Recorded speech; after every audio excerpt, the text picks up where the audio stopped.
On for back with another trading video with Digital Goats Academy. Welcome to our market forecast where we pretty much highlight what we think is going to happen throughout the whole trading week in the market. So welcome everybody. So if you're now tuning in, especially on YouTube, do me a solid and hit that subscribe button. It definitely helps our channel grow a lot. So without further ado, let's go ahead and get into it. But I'm pretty excited today, to be honest. Hold on, over the shoulder. Content only. I'm pretty excited what played out today in the market. I think we got a little bit more clarity on what the market was trying to show us overall. And I think we have a biased direction, a directional bias today on again what the market is about to do. Now, again, if you follow me or you follow this channel, you know we primarily focus on Forex, well, indices, but we are starting to discuss more about Forex pairs. But again, if you're seeing me, more than likely, for the majority are going to be discussing indices. So let's go ahead and look at my baby US 30 real quick. So what I'm excited about with US 30 is that I think I mentioned this. Can't remember if I mentioned this on YouTube or if this was just something that I discussed with my personal group. Give me a second. Now, what we were discussing is that, remember, we talk a lot about patterns and not just like patterns we discover like through, knowledge of day trading, but sequential patterns on the market making like these moves and it's doing it over and over. Now, when you start seeing those patterns form, it's just kind of like the same way you look at like market structure. Any support and resistance that the market is testing multiple times is bound to be broke, right? It's bound to either change direction or break that area. So if you look where I have, it says opening bell, it'll probably be a better depiction on the 4 hour because that's what we were looking at. So you can see where I have opening bell, right? Each time that the market pushed up, we identified that it was doing it at opening bell. So ever since January 5th. Was this opening bell? Yeah, ever since January 5th. Now, we're in a 4 hour time frame. So when I break it down to a 30-minute time frame, you'll be able to see that, okay, price did in fact buy up around opening bell.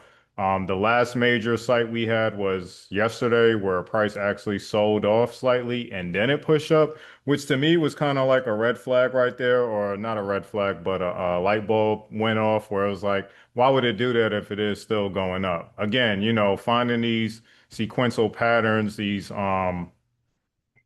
I wouldn't even say trends, but again, these patterns that happen over and over. The pattern was that every time that opening bell triggered, the market got bullish. And what I mean by the market, I mean US 30, right?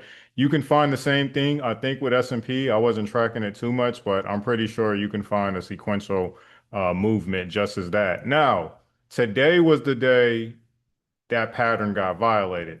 Now, you do see that price has been pushed down an opening bell before, but the consistency that we were looking for is the trend, right? We didn't care that it got pushed down here. We were just making sure if price was buying back up, which in fact it did, only to do what? Create resistance and get brought down today.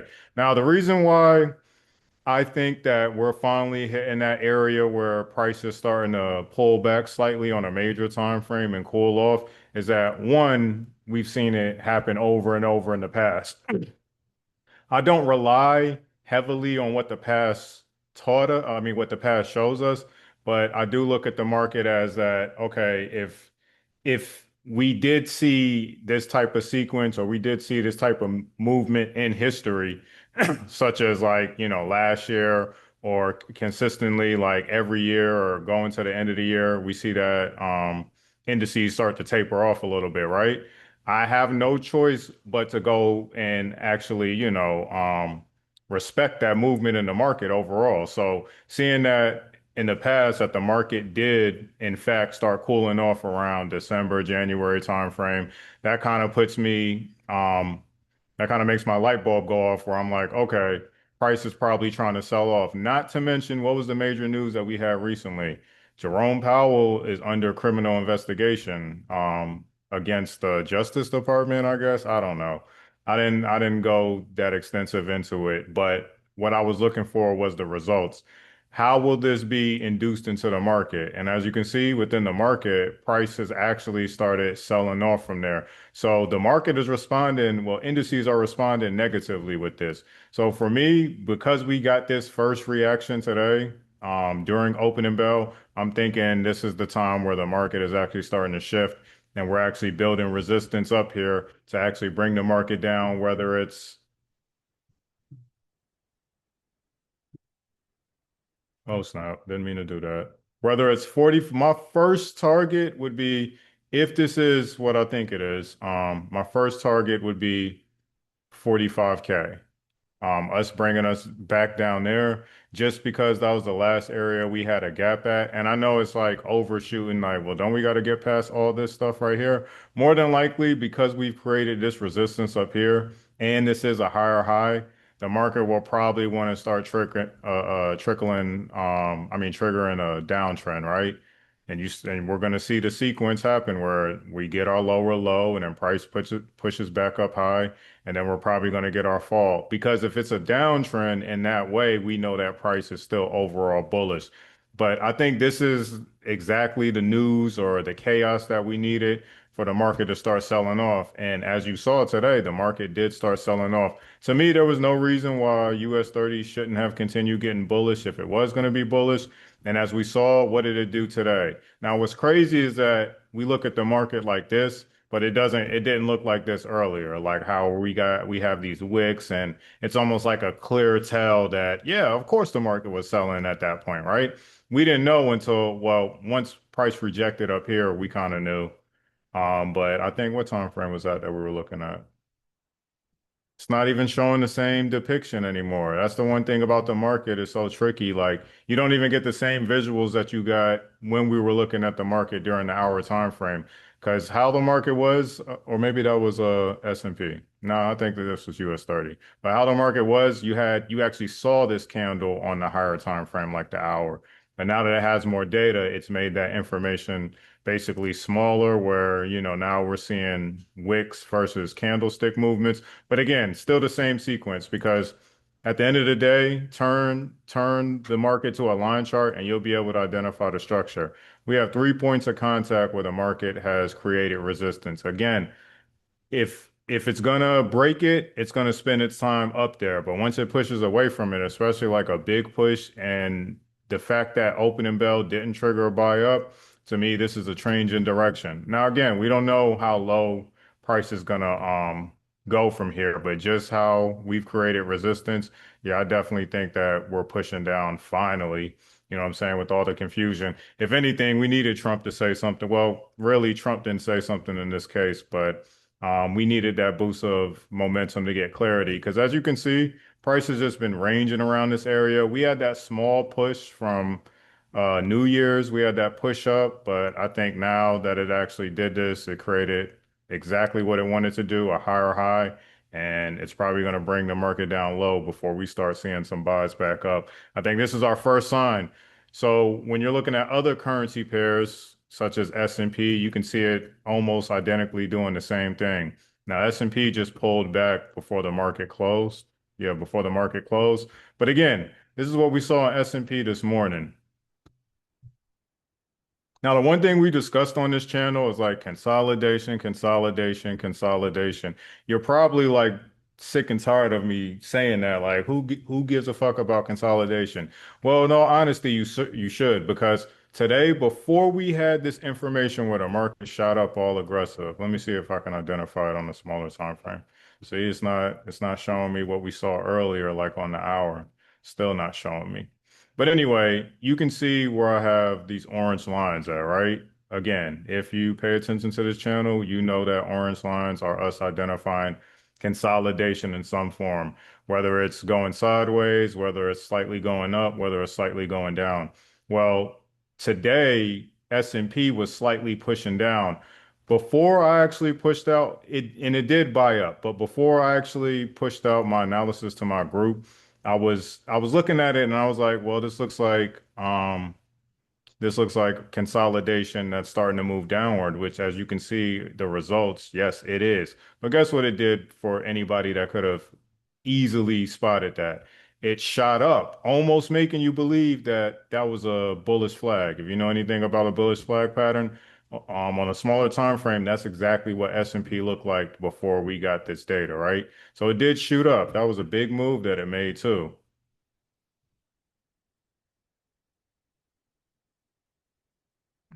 300 pips, that's a pretty big move for S&P. So, yeah, with it going, so it basically went 300 pips, and then obviously, was this around opening bell? No, this was around 8:30. 8:30, the market got bullish. And then by the time we got to opening bell, that's when she started selling off.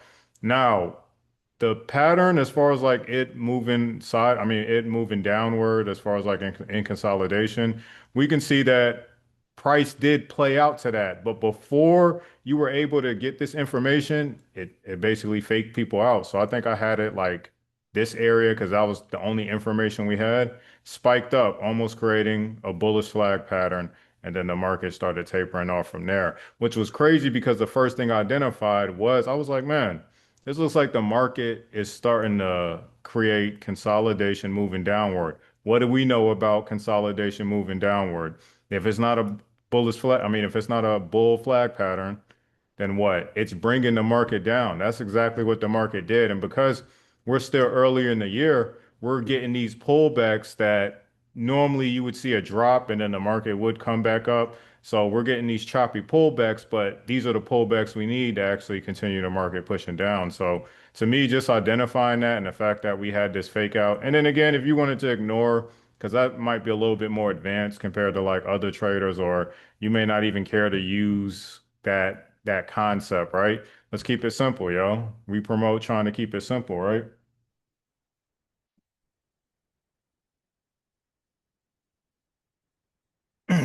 Here we have our two touches in the market that it created. Now, again, I do encourage you to be tracking what the market is doing.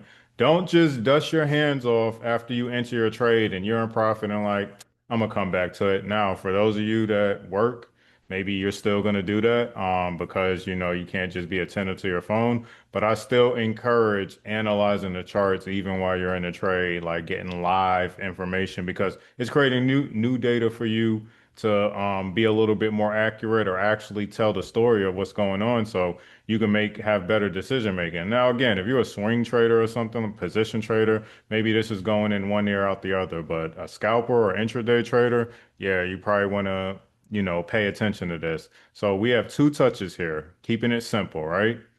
What have we've always said about price creating two touches at an area of structure?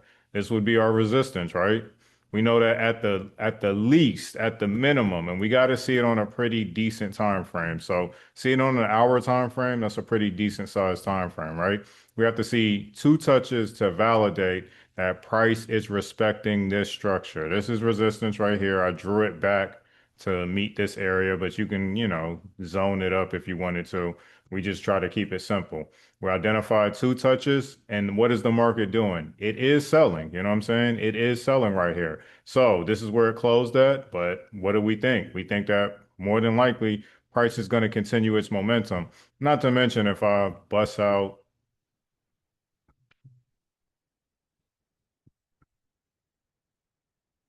the good old Hakanashi pattern, you can see that we've already produced two 4-hour candles, bearish candles at that, which is a good sign. The only difference is that where we closed at, which should like slightly gap the market up, but I don't think it's anything like cause for concern.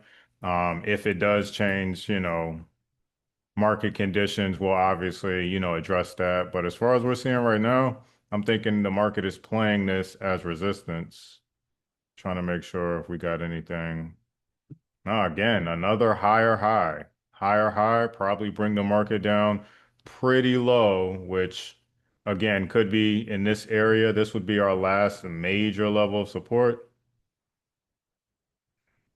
before the market may possibly want to break this if price is coming all the way down here. But if I'm looking at US 30 to come all the way back down to 45,000, 45K, I'm probably thinking the S&P is going to do the same. So again, we've seen as far as historically, that the market has normally tapered off around December, January, sometimes February, where it has its cool off stage. And then by Q2, Q3, we're getting bull momentum again. So I don't expect this to be yeah, I expect the market to sell off, but I don't expect it to be as vicious as like what we had to undergo when the tariffs happened, because we were what, way down here? Yeah, I don't expect to see this. You know what I'm saying? This move all the way. Um, from what was this? So as you can see, February, the market started, and as you can see, it builds its resistance. So even if we aren't like selling off directly from here, price could start building its resistance, and then February start to sell off. So that'll be something we keep an eye out for. But at the same time, you're seeing it, February. That's where we sold off. We had the major news, the first signs of what the tariffs um actually being triggered in the market, and it brought the market down violently. And the more Trump kept talking about tariffs, the more it kept selling. But we already kind of projected that that was going to go on, right? So you can see that we bought up from here. So I don't think that we're going to come all the way back down to these levels. That would be kind of insane. But again, if he starts talking tariffs again, then yeah, I could definitely see that, which would make sense. That would be the structure we need, but probably one of these highs the market is going to test.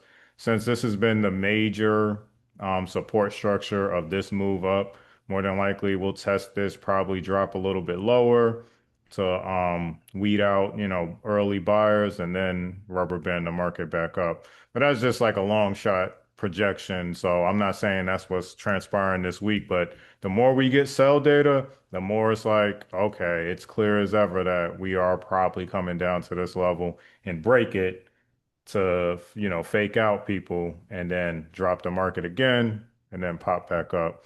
So I'm expecting something like that if we get more selling data. But as far as what I'm seeing right now within S&P, I am looking for sales. This would have been the primary entry today, but to me, anywhere in this zone still gives you a good enough entry. So if I'm looking at it, let me see. That's a previous low. So we got to see how the market reacts to here. Based off of how it's moving in this area,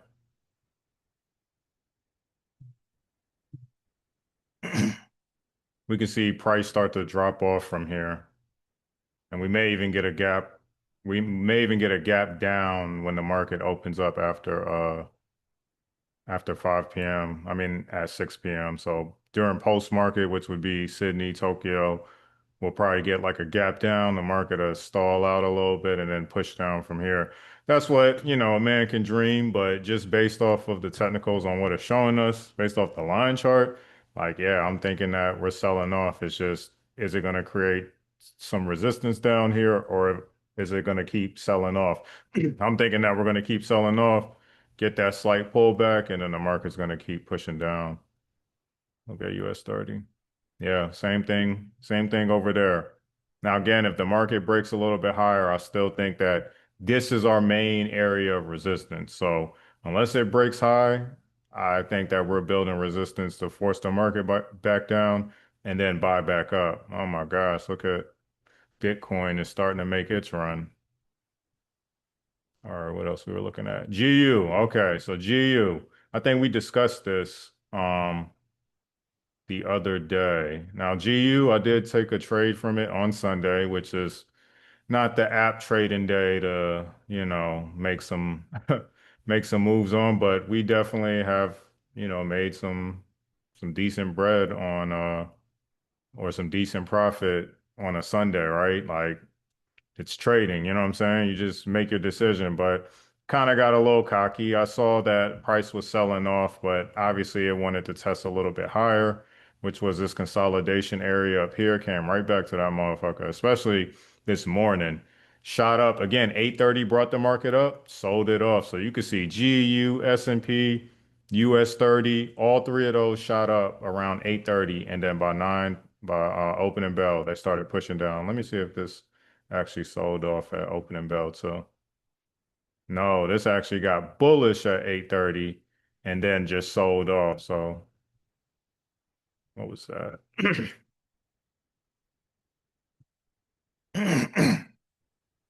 Man,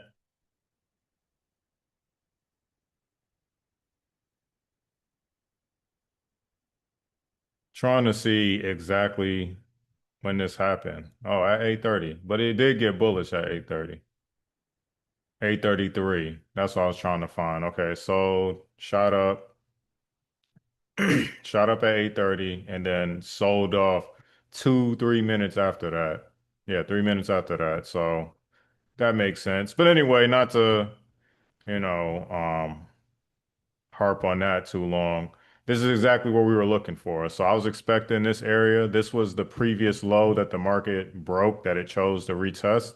And I think that we're building another level of resistance right here where we're going to bring the market down extremely low.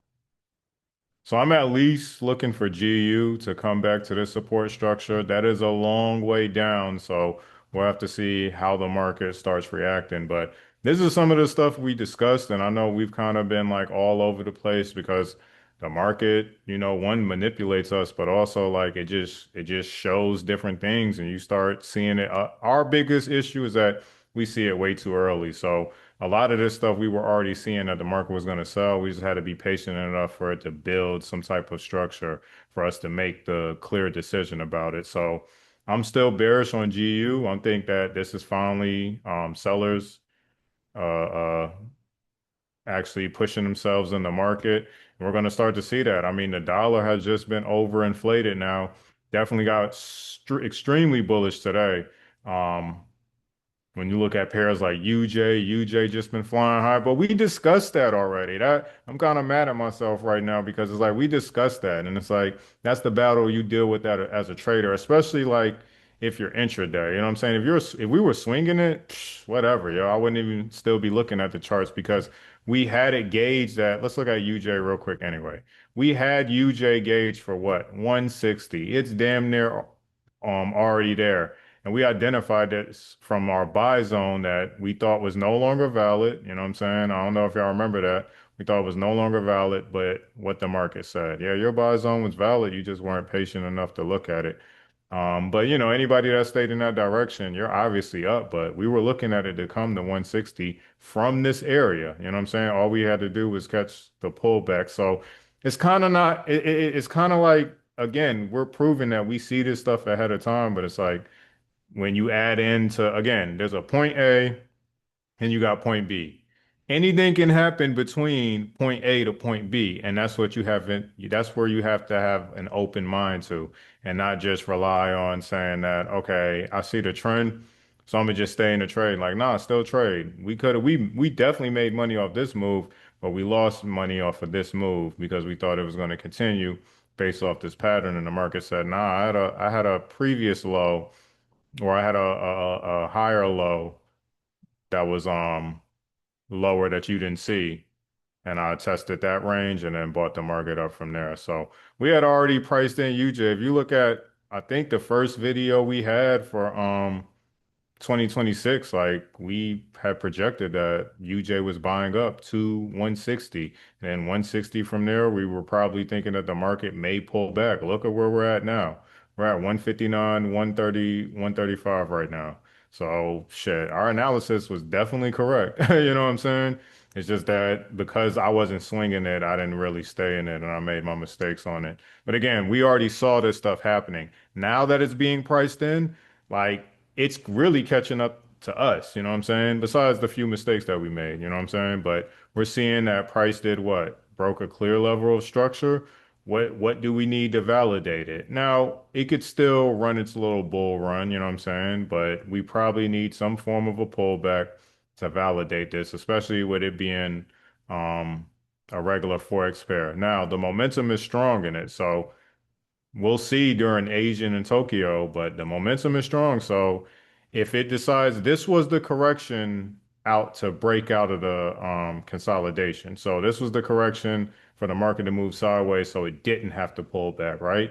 But now that we broke out of this area, we need some form of a pullback unless the market is gonna move sideways in this sequence, basically consolidate in this sequence and then keep going up from there. So kind of hard to predict what may happen, but I know what we need to see happen. Or again, if this is just the market pausing, could continue, hit 160 a little bit higher, then actually come back to this area. That would make a lot more sense than it pulling back now. But those are options because again, to validate that the market is buying, especially since this is consolidation, we need some type of pullback in order for the market to continue pushing up. But because we're at post market, well, we're at the pause for like 5 o'clock when the market switches over.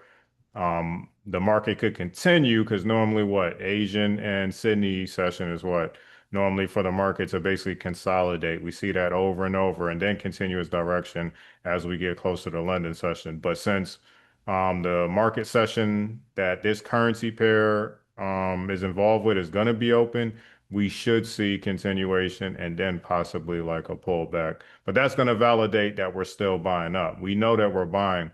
We just need to validate that we're still buying up. But like I said, everything looks clear as day at this point. You know what I'm saying? Like we were confused on like the buy or sell. But again, still, if the market bounces off this and respects it as support, obviously we're going to have to reassess our analysis. But as far as what it showed us today, we should see this thing drop. You know what I'm saying? To me, there should have been no reason. And if we are trying to find support, it obviously is going to be attracted to this area over here or to another level of consolidation, like somewhere down here. I would guess that our first area for the market to like do some type of pullback is where the consolidation is at over here. I'm trying to get it. Let me see. We can do this because it's pointing upward.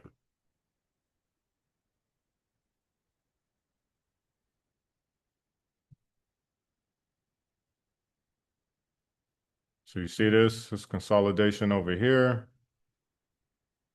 Did a slight pullback. It was slightly moving up. So if we are continuing the bull trend, our first point of contact would be somewhere over here. But since we got this gigantic consolidation over here, I would think that price definitely will want to push into this first. But that's all I got today, traders. I think that's all we wanted to cover. Yeah, GU, UJ, and two indices from there. So, I mean, the writing is on the wall at this point. You just got to find your entry. Definitely watch for the manipulation tactics and watch how the market is moving. Get familiar with your currency pair early. You know what I'm saying? Maybe you're just now jumping on a new currency pair. That's fine, but get familiar with it early because it's fucking January now. You know what I'm saying? The beginning of the year. That means you have all year to get familiar with whatever currency pair that you're looking at to maximize profit. You know what I'm saying? I highly encourage that, traders. Like you doing that. I'm confident with US 30 and I can identify these switches where most traders would need it to like drop a lot or buy up, you know, major before they actually be like, okay, well, I see that the market is doing that. We're able to spot this shit early on smaller time frames before it breaks out of its area because that's normally the areas you want to be at. It's a more riskier approach, but it puts you at better odds than somebody jumping in mad late. We've had, you know, currency pairs where we could have been staying in the whole year. I don't recommend that because those swap fees will eat your ass alive. Pause. Pause. But y'all get it. Y'all get it. Y'all get it. Y'all get what I mean. That's why I had to like kind of hold that thought real quick. But anyway, that's all I got for you traders. Like I said, I hope everybody has a successful trading week. Definitely be careful. This is the week after non-farm payroll, so expect some type of, you know, fuckery going on. But again, once we get towards basically tomorrow and Thursday, it should really highlight what the market is trying to do and tell the story. So if you've been getting pretty much beat up in the market before, you'll probably have your chance to make a recovery and then just be, I wouldn't say wins, but just be profit from here on out unless the conditions change. So that's what I'm looking at. We'll discuss more in our next video. Tomorrow is our live trading. If you're tuning into YouTube, you can catch me live on Thursday. Live on Thursday at, what are we doing? We're doing this at 10 a.m. So I'll catch everybody on the next video with Digital Goatz Academy. I'm Antoine Farrar as always, signing off. Peace.